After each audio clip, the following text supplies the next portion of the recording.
അവരുടെയൊക്കെ ഒരു സംതൃപ്തിയാണ്.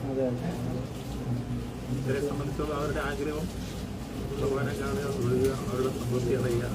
അവരുടെ സംതൃപ്തി അറിയുമ്പോൾ നമ്മൾ അവരുടെ സന്തോഷമാണല്ലോ. അത് മാത്രം ഇതൊരു ആത്മാവായതാണ്. വരുമാനത്തിൻ്റെ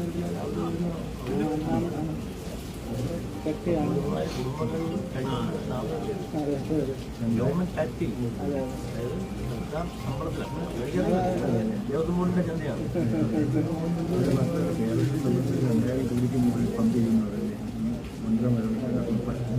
നാനാതരത്തിലുണ്ട്. ഈ നമ്മുടെ താഴ്ന്ന നിലവാരങ്ങളിലുള്ളവരുടെ ക്രയശേഷി വർദ്ധിപ്പിക്കാൻ ഇട നൽകുന്ന ഒരു വരുമാനത്തിൻ്റെ സ്രോതസ് കൂടി ഡെവലപ്പ് ചെയ്യും.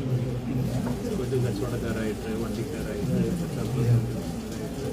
ജോലി ചെയ്യുന്നവരായിട്ട്, നാനാതരത്തിലുണ്ട്. അതൊരു വരുമാനത്തിൻ്റെ സ്രോതസ്സാണ്. കേവലം ഇവിടെ വന്നൊരു നടത്തി പോവല്ലേ, ഒരു വൃത്തി നടത്തി പോകുക എന്നുള്ളത് മാത്രമല്ല അതിനകത്ത് ഒരു വലിയ സാമൂഹ്യമായ അത് പലരും മനസ്സിലാക്കുന്നു.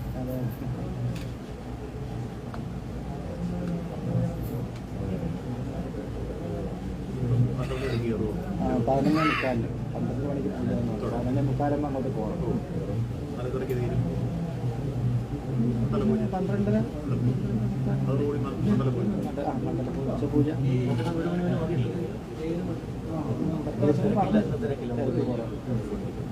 അന്നേരം നോക്കിയിട്ട് എന്തെങ്കിലും ഉണ്ടെങ്കിൽ നമുക്ക്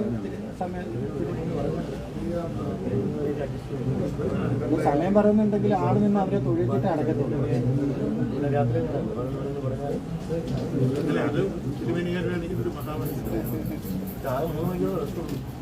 അല്ല നമ്മുടെ അല്ല അവരുടെ പ്രാധാന്യം നമ്മൾ നോക്കുന്നത്.